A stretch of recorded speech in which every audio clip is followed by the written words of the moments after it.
Hi అండి, అందరికీ నమస్కారం. నేను మీ Prasanna. Welcome back to our channel Prasanna Junnu vlogs.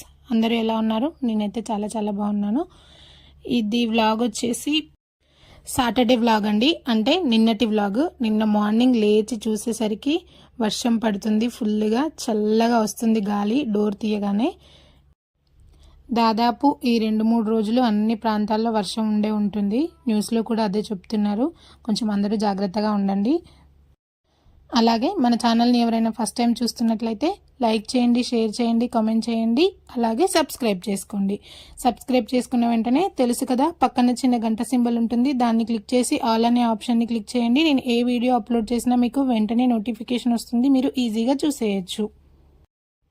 ఇలా వర్షం పడుతుంటే ఏ పని చేయకుండా అలా కూర్చొని చూస్తూ ఉండాలనిపిస్తుంది కదా, కానీ ఏదో ఒకటి వేడివేడిగా కూడా తినాలనిపిస్తుంది. మీరు బ్రేక్ఫాస్ట్ ఏమేమి చేసుకున్నారు? నేనైతే ఈరోజు బ్రేక్ఫాస్ట్లోకి కిచిడీ చేద్దామని అనుకున్నానండి. జనరల్గా కిచిడీ అందరూ పెసరపప్పు వేసి చేస్తారు, బియ్యంలో పెసరపప్పు వేసి చేసినా బాగుంటుంది. నేనైతే ఎప్పుడు పెసరపప్పుతోనే కాకుండా ఒకసారి ఇలా ఎర్రకంది పప్పుతోనూ, ఒకసారి పెసరపప్పుతోనూ అలా డిఫరెంట్గా ట్రై చేస్తూ ఉంటాను. 1 కప్పు బియ్యానికి హాఫ్ కంటే కొంచెం తక్కువ ఎర్రకంది పప్పు తీసుకోండి. వాటిని కడిగి పక్కన పెట్టుకోండి. ఇంట్లో ఏ కూరగాయలు ఉంటే అవి. నాకైతే ప్రస్తుతానికి క్యారెట్, పొటాటో, ఆనియన్ ఇవి 3 ఉన్నాయి. ఇవి 3 ఉన్నా సరిపోతుంది.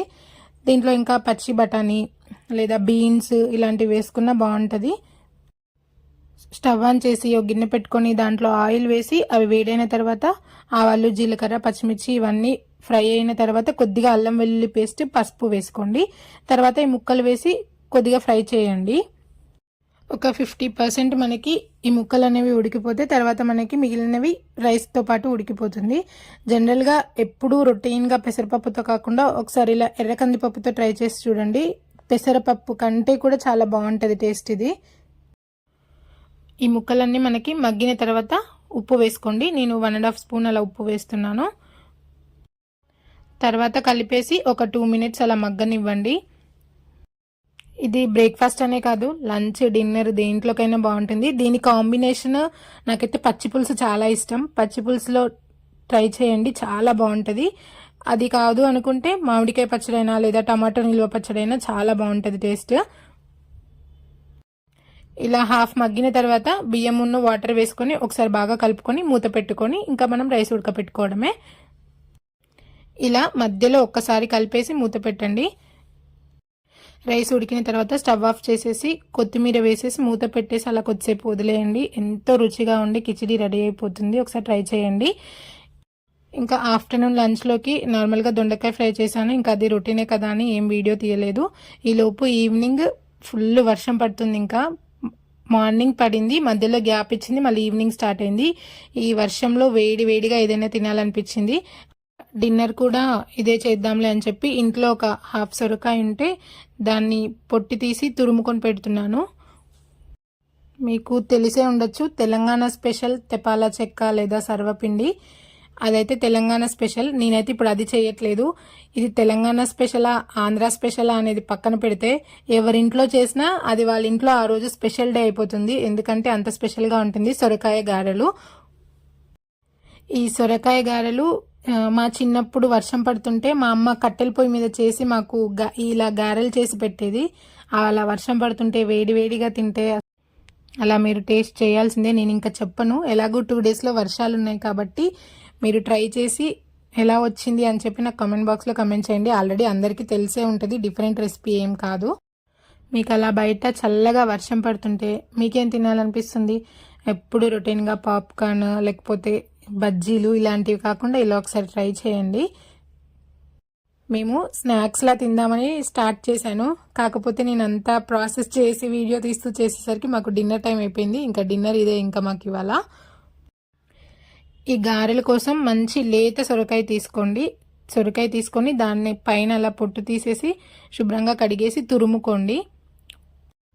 మిక్సీ పట్టి పేస్ట్లా అయినా చేయొచ్చు, బట్ పేస్ట్ కంటే ఇలా మనం తురుముకొని వేసుకుంటే మనకి అక్కడక్కడ పంటికి తగులుతూ తింటుంటే మనకి టేస్ట్ అనేది చాలా బాగుంటుంది. మనకి ఇలా డిఫరెంట్గా ఉంటాయి కదా హోల్స్, సన్నగా కాకుండా నేను కొంచెం మీడియం సైజు ఉన్న హోల్స్ వైపు తురుముతున్నాను. అలా అయితే సన్నగా అయినా పేస్ట్ చేసినా ఒకటేలా అనిపిస్తుంది. కొంచెం ఇలా పెద్దగానే ఉండాలి తురుము అనేది. మీ దగ్గర ఒకవేళ ముదిరిపోయిన సొరకాయ కనుక ఉంటే దాన్ని మధ్యలోదంతా తీసేసి, మనకి మధ్యలో వైట్ పార్ట్ ఉంటుంది కదా, అదంతా తీసేసి ఆ ముక్కల్ని తురుముకొని వేసుకోండి. లేతదైతే మనకి టేస్ట్ బాగుంటుంది. వెనక జున్ను వాళ్ళ నాన్న హైడ్ అండ్ సీక్ గేమ్ ఆడుతున్నారు, అందుకే వాళ్ళని చూసుకుంటూ ఇంకా నేను ఇక్కడ చేస్తున్నాను.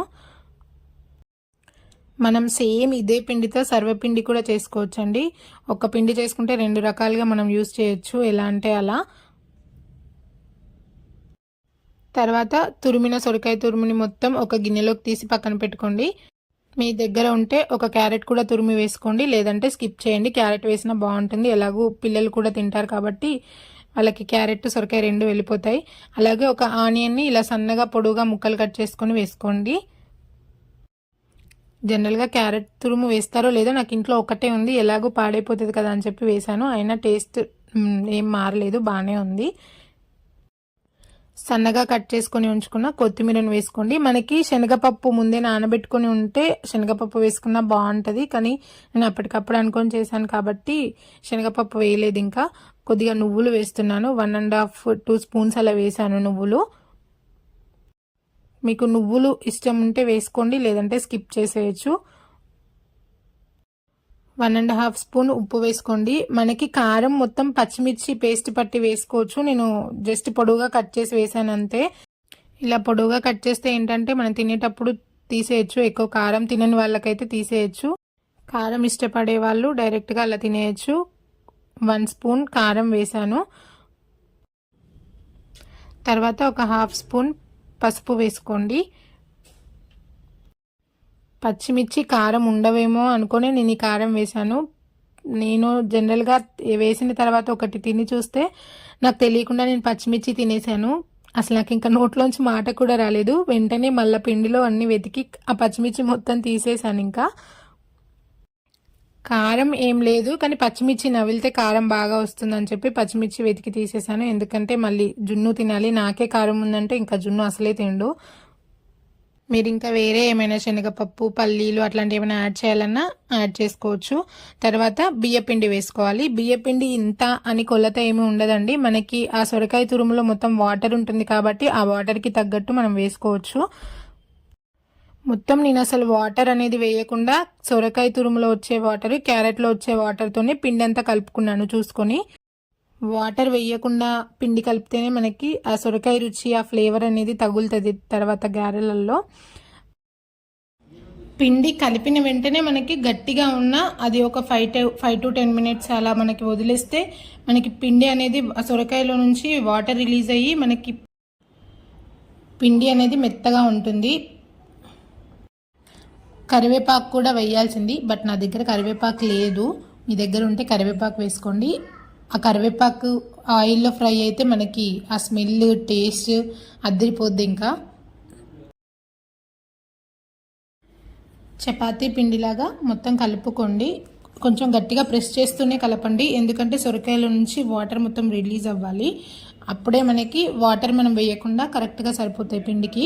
చూసుకుంటూ పిండి ఇంకా పడుతుందా లేదా అనేది చూసుకుంటూ, ఒకవేళ అవసరం పడితే పిండి వేయండి, లేదా ఇంకా గట్టిగా ఉంటే వాటర్ వేయనవసరం లేదు. ఎందుకంటే కొంచెం మనం ఒక 15 మినిట్స్ అలా రెస్ట్ ఉంచుతాం కాబట్టి మనకి వాటర్ అనేది రిలీజ్ అయ్యి మనకి పిండి అనేది మెత్తగా ఉంటుంది. మేము ఊరు వెళ్ళాల్సింది, అమ్మ వాళ్ళ ఊరికి వెళ్దామని చెప్పి రెడీ అయ్యి లగేజ్ అంతా ప్యాక్ చేసుకొని రెడీగా ఉన్నాము. తీరా చూస్తే ఫుల్ వర్షం పడుతుంది. ఇంకా ఈ వర్షంలో వెళ్ళినా మళ్ళీ తడుస్తామని చెప్పి ఇంకా మళ్ళీ రిటర్న్ లగేజ్ అంతా మళ్ళీ అన్ప్యాక్ చేసేసుకొని మళ్ళీ ఈ రెసిపీ చేయడం స్టార్ట్ చేశాను. నాకు ఇంకా పిండి పడుతుందని చెప్పి మళ్ళీ పిండి వేసి కలుపుకుంటున్నానండి. ఇలా చూసుకొని కలుపుకోండి. ఈ వర్షాకాలంలో అమ్మ వాళ్ళ ఊరు వెళ్ళాలంటే, అంటే హెవీ రెయిన్స్ పడినప్పుడు అమ్మ వాళ్ళ ఊరు వెళ్ళాలంటే 2-3 వాగులు దాటాలి. ఇంకా హెవీ రెయిన్ పడి మేము వెళ్ళిపోయాక హెవీ రెయిన్ పడి వాగులు వచ్చాయంటే ఇంకా రాకపోకలు కూడా మొత్తం బంద్, ఇంకా అలా ఉంటుంది. అందుకే ఈ వర్షాకాలంలో కొంచెం వెళ్ళాలంటే ఆలోచించి వెళ్తాం మేము. ఎంత దారుణంగా ఉంటాయంటే హెవీ రెయిన్స్ పడినప్పుడైతే ఫ్లోటింగ్ మామూలుగా ఉండదు అసలు. అక్కడ వెళ్ళాలన్న భయమే అసలు. మా చిన్నప్పటి నుంచి కాదు మా అమ్మ చిన్నప్పటి నుంచి అంతే ఉన్నాయి అవి. మా అమ్మది అక్కడే కాబట్టి మొత్తం పుట్టి పెరిగింది, మ్యారేజ్ అంతా అదే ఊరు కాబట్టి మా అమ్మ చెప్తూ ఉండేది మాకు. మా అమ్మ చదువుకునేటప్పుడు కూడా ఆ వాగులు దాటి వెళ్ళి చదువుకునే వాళ్ళంట. సో అప్పటి నుంచి అలాగే ఇప్పటికీ అలాగే ఉన్నాయి. ఇంకా ఇలా పిండి కలిపేసుకొని పైన 1 స్పూన్ ఆయిల్ వేసేసి మూత పెట్టేసి పక్కన పెట్టేయండి.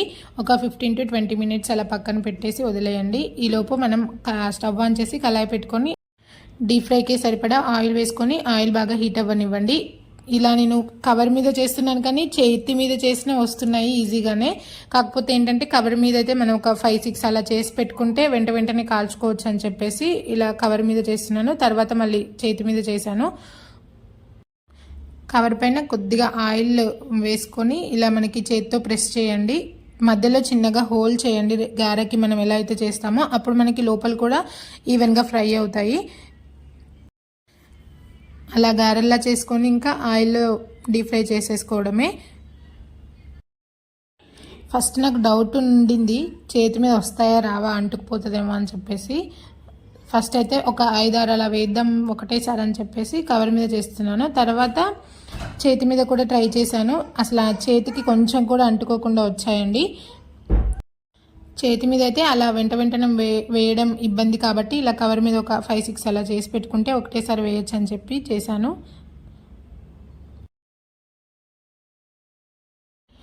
మనకి ఫ్లేమ్ అనేది మీడియం ఫ్లేమ్లో పెట్టుకొని చేసుకోండి. అప్పుడే మనకి ఈవెన్గా ఫ్రై అవుతాయి, లోపల వరకు పిండి లేకుండా ఫ్రై అవుతాయి. మీకు ఎవరికైనా ఇంట్రెస్ట్ ఉంటే ట్రై చేసి ఒకసారి నాకు ఎలా వచ్చింది అని చెప్పి కామెంట్ బాక్స్లో కామెంట్ చేయండి. అలాగే మన వీడియోని లైక్ చేసి సపోర్ట్ చేసి సబ్స్క్రైబ్ చేయడం మాత్రం మర్చిపోకండి. అవి కలర్ మారేంత వరకు ఫ్రై చేయండి. తర్వాత తీసుకొని వేడివేడిగా తినేయడమే. ఇంకా ఒక్క బియ్యం పిండితో ఎన్ని రకాల రెసిపీస్ చేయొచ్చో కదా. మీకు ఇంకా ఏమైనా రెసిపీస్ కావాలి అనుకుంటే కామెంట్ చేయండి.